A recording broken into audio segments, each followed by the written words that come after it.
मैंने 25 फरवरी वाले दिन कुछ सब्जियों के बीज डाले थे, जिनमें करेले के बीज, टिंडा चपनी के बीज और खीरे के बीज थे। तो ये सब पौधे तो बन गए हैं और अब आकर करेले लगना शुरू भी हो चुके हैं। ये देखिए, छोटा सा करेला कितना खूबसूरत अंदाज से बड़ा हो रहा है। इसी तरह के बहुत सारे छोटे छोटे से करेले और फूल लग रहे हैं और वो करेलों में बदल भी रहे हैं। एक बात आप लोगों के साथ मैं शेयर करना चाहता हूँ। अगर आप छत के ऊपर सब्जियाँ लगाना चाहते हैं, वो भी कामयाबी के साथ, कि ऐसी सब्जियाँ और इतनी सब्जियाँ कि एक टाइम आपके किचन की ज़रूरत वहीं से पूरी भी हो सके, तो इस वीडियो को ज़रा गौर से सुनिएगा और समझिएगा। फिर आप खुद फैसला कर लीजिएगा कि आपने पैसे बर्बाद करने हैं या फिर सब्जियां लगाने के लिए कुछ और भी करना है। टिंडा चपनी के पौधे बड़े हो गए, फूल भी खिल गए और टिंडा चपनीज़ भी लगना शुरू हो गई। देखिए कितनी खूबसूरत अंदाज से ये लग रही हैं और बड़ी भी हो रही हैं। सभी पौधों के साथ कुछ यूं ही हाल है। गुच्छों की सूरत में इनको टिंडा चपनीज़ लग रही हैं, यानी टिंडे लग रहे हैं। लेकिन पिछले दिनों काफ़ी तेज़ हवा चलती रही, जिस वजह से पौधे इधर के उधर गिर गए और टहनियाँ भी देखिए इनकी यहाँ से टूट गईं। क्योंकि ज़मीन नहीं है ना, कोई सपोर्ट नहीं है। पौधे की एक दूसरे को सपोर्ट भी हो ना, तब भी बहुत फ़र्क पड़ता है। लेकिन रूफ टॉप के ऊपर गमलों के अंदर ये सब करना काफ़ी मुश्किल का बायस भी बनता है। कभी कभी तो हम परेशान होकर, डिमोटिवेट होकर ये काम छोड़ देते हैं, और छोड़ना बनता भी है। क्योंकि जब तक आपको सही समझ नहीं लगेगी ना, तब तक आप कामयाब नहीं हो पाएंगे। तो खीरे अभी तक नहीं लगे, लेकिन खीरे की बेलें अब बड़ी हो रही हैं और फूल लगना भी शुरू हो चुके हैं और अब इनमें से फल बनना भी शुरू हो जाएगा। तो मैं बताता हूँ आपको कि अगर आपने रूफ टॉप के ऊपर सब्जियां लगानी हैं, वो भी कामयाबी के साथ लगानी है, क्योंकि ज़मीन का इम्पैक्ट हम छत के ऊपर किसी सूरत में भी नहीं दे सकते। क्योंकि ज़मीन एक वाइड एरिया होता है और वो सिर्फ मिट्टी ही होती है, और उसको अच्छे से जब पानी दे दिया जाए तो कुछ दिनों के लिए मॉइस्चर लेवल बना रहता है, थोड़ी सी ठंडक बनी रहती है, गीलापन रहता है। जिस वजह से क्या होगा, गर्मी के दिनों में उगने वाली सब्जियां ज़्यादातर बेल वाले पौधे होते हैं, जैसा करेला है, तोरी है, हलवा कद्दू। फल की बात कर ली जाए, खरबूजा, तरबूज, ये सब क्या हैं, बेल वाले पौधे हैं। और अगर इन बेल वाले पौधों को हम रस्सी बांधकर ऊपर चढ़ा देंगे तो कितनी रस्सियां लगाएंगे, और जब इधर से उधर या उधर से इधर गर्म हवा चलेगी तो फिर पौधे स्ट्रेस में आ जाएंगे। ये स्ट्रेस में तब नहीं आते जब ज़मीन के ऊपर इनकी टहनियाँ लंबी लंबी सी फैल जाती हैं और नीचे से जो ज़मीन होती है वो काफ़ी ठंडी होती है, ठंडक मिलती रहती है, वहीं से पौधा खुराक भी लेता रहता है। पत्ते ठंडे रहते हैं, बस फल को बचाना होता है कि पानी के साथ वो टच ना रहे, मिट्टी के साथ टच ना रहे, तो फल हमारा ख़राब नहीं होता। लेकिन अगर छत के ऊपर सब्जियां उगानी ही हैं तो फिर गमलों को बिल्कुल स्किप कर दीजिए। चाहे वो ग्रो बैग्स हों, चाहे वो मिट्टी के गमले हों, चाहे वो प्लास्टिक के गमले हों, आपने करना क्या है, सब गमलों को उठा दीजिए। वैसे ये बहुत मुश्किल काम है। अगर तो आप इस वीडियो को देखने के बाद सब्जियां उगा रहे हैं तो फिर तो बहुत आसान होगा आपके लिए, क्योंकि आपकी छत पहले से ही खाली होगी, तो अच्छे से नई चीज़ बिल्डअप हो जाएगी। तो पुराने लोगों के लिए बहुत मुश्किल होगी जिनकी छतें गमलों से भरी पड़ी हैं।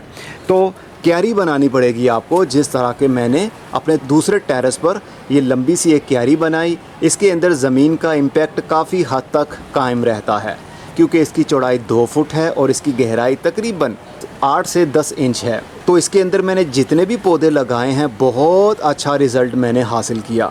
गमलों के अंदर अगर आप सूरजमुखी के पौधे लगाते हैं तो कभी भी इतना बड़ा पत्ता आपको देखने पर नहीं मिलता, और इसके ऊपर जितनी कलियां लगी हुई हैं, जब वो खिल जाएंगी तो ज़रा सोचिए, ये पूरी टहनी ही फूलों से भर जाएगी। और बहुत सारे पौधे अभी फ्लावरिंग कर भी रहे हैं। इसके अंदर मैंने अंजीर का पौधा भी लगाया हुआ है, जो कि अच्छी अंजीर लगती है, यानी जो फ्रूट इसको लगता है वो ड्रॉप नहीं होता, गिरता नहीं है किसी वजह से पीला होकर। और इसके अंदर मैंने हरी मिर्च का एक पौधा लगाया और उसको अच्छी फ्रूटिंग भी हो रही है। अभी यहाँ पर नज़र नहीं आ रहा होगा क्योंकि अभी तो सीज़न इसका शुरू हुआ है, पौधे की उम्र ज़्यादा नहीं है, फिर भी 5 से 6 हरी मिर्चें तो इसको लग चुकी हैं। आहिस्ता आहिस्ता से और भी फूल खिलेंगे और भी लगेगा।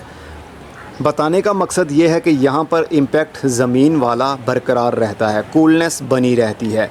ज़मीन के ऊपर जो कचरा बिछाया होता है मैंने, उसकी वजह से मल्च हो जाती है, और सूरज की सीधी सीधी धूप मिट्टी के ऊपर आने की वजह से मिट्टी खुश्क नहीं होती। और मिट्टी के अंदर जितने भी माइक्रोब्स होते हैं वो भी गर्मी की वजह से मरते नहीं हैं। तो अगर आपके पास बड़ी छत है तो मैं तो कहता हूँ जितनी चौड़ी हो सके उतनी क्यारी आप बनाइए, भले दीवार के साथ साथ बनाइए, भले आप छत के सेंटर में बनाइए। जहाँ पर भी आपकी छत के नीचे दीवार है, कमरे हैं, कमरे की दीवार के ऊपर ही आपने क्यारी बनानी है ताकि आपकी छत के ऊपर वज़न ना पड़े, बस सीधा सीधा दीवारों के ऊपर ही वज़न आए। जितनी चौड़ी भी क्यारी आप बना लें आपके लिए उतना ही अच्छा है और आपकी मेहनत बेकार नहीं जाएगी। क्यारी गहरी 1 फुट तो मिनिमम होनी चाहिए। अगर 1.5 फुट गहरी क्यारी हो तो यकीन मानिए आप छत के ऊपर भी ज़मीन में लगी हुई सब्जियों के बराबर मज़ा ले सकते हैं। इतनी सब्ज़ी आपके घर में एक छत के ऊपर हो सकती है। लेकिन बात वही है कि गर्मी के दिनों में ज़्यादातर पौधे तो बेलों वाले होते हैं, तो बेलों को फैलाने के लिए हमने ज़मीन का इस्तेमाल करना है जो कि छत के ऊपर हम कर नहीं सकते। तो अगर क्यारी ज़्यादा चौड़ी होगी तो ये सारी बेलें जितनी भी हैं जो मैंने पहले आपको बताई वो उस क्यारी की मिट्टी के ऊपर फैलती रहेंगी। और बीच बीच में कहीं पर मिर्च का पौधा, कहीं पर बैंगन का पौधा, मैंने भी इसमें ऐसा ही शिफ्ट किया है। ये बैंगन के पौधे आप देख सकते हैं, मैंने 6 बैंगन के पौधे यहाँ पर ट्रांसप्लांट कर दिए हैं। आने वाले टाइम में ये बड़े होंगे। और ये जो पत्ते आप देख रहे हैं ना, ये आलू के पत्ते हैं जो सर्दी के दिनों में मैंने लगाए थे। लेकिन अब अप्रैल का महीना है और अप्रैल के महीने की गर्मी में ये पत्ते फिर से निकलना शुरू हो गए हैं ज़मीन के अंदर से, क्योंकि नमी बरकरार रहती है ना। गमले के अंदर तो ऐसा पॉसिबल ही नहीं था, लेकिन ज़मीन का इम्पैक्ट बहुत ज़रूरी है अगर आपने सब्ज़ियां छतों पर लगानी हैं। तो जितनी चौड़ी क्यारी उतना ही फ़ायदा। चौड़ी क्यारी कितनी आप बना सकते हैं? 5 फुट चौड़ी कर लीजिए, 6 फुट चौड़ी कर लीजिए, जितनी भी चौड़ी कर लेंगे। अगर पूरी छत को ही क्यारी बना दें तो मैं कहता हूँ क्या ही बात हो जाएगी। लेकिन हम ऐसा कर नहीं पाएंगे क्योंकि उस पर बहुत पैसा लग जाएगा। वज़न तो पड़ेगा ही छत पर, लेकिन अगर सही टेक्निक के साथ ये काम करेंगे, जिस तरह एक मंजिल के ऊपर दूसरी मंजिल, दूसरी के ऊपर तीसरी मंजिल, ईंटों का कितना वज़न होता है, जो ये फ़र्श हमने बनाया होता है इसका कितना वज़न होता है, और इसके ऊपर जो हम घर का सामान रखते हैं उसका कितना वज़न होता है, कभी आप अंदाज़ा लगाएं तो आप दंग रह जाएंगे सोच कर। खादें देने का काम, कीड़ों से पौधों को बचाने का काम बाद का है। पहले पौधा खुश तो हो, उसकी जड़ें तो हैप्पी हों। छोटी सी जगह पर वो जड़ें हैप्पी नहीं हो सकती। जब तक पौधे को थोड़ी सी होश आती है ना, गमले के अंदर उसके लिए जगह कम पड़ जाती है। तो फिर हम जितनी मर्ज़ी खादें दे दें, जितना मर्ज़ी पत्तों को धो लें, बांध लें रस्सियों से, तब भी हमें कोई फ़ायदा नहीं होने वाला। तो मेरे भाइयों और उनकी बहनों, याद रखिए छत पर सब्ज़ी लगाने के लिए आपको मिनी खेत बनाना ही पड़ेगा, चाहे आप जैसे भी बनाएं। इस वीडियो के नीचे काफ़ी कमेंट्स आ सकते हैं कि ये भी हो सकता है, ये भी हो सकता है। अरे होने को तो कुछ भी हो सकता है। जब तक ज़िंदगी है तब तक कुछ ना कुछ तो होता ही रहेगा। बस आप ये सोच लीजिए कि आपने लोगों को सिर्फ बताने के लिए और दिखाने के लिए सोशल मीडिया पर कि हमारे घर की सब्ज़ी है, वो सिर्फ दिखाने की हद तक 1 या 2 फल हैं, या फिर आपके खाने के लिए ढेरों फल हैं।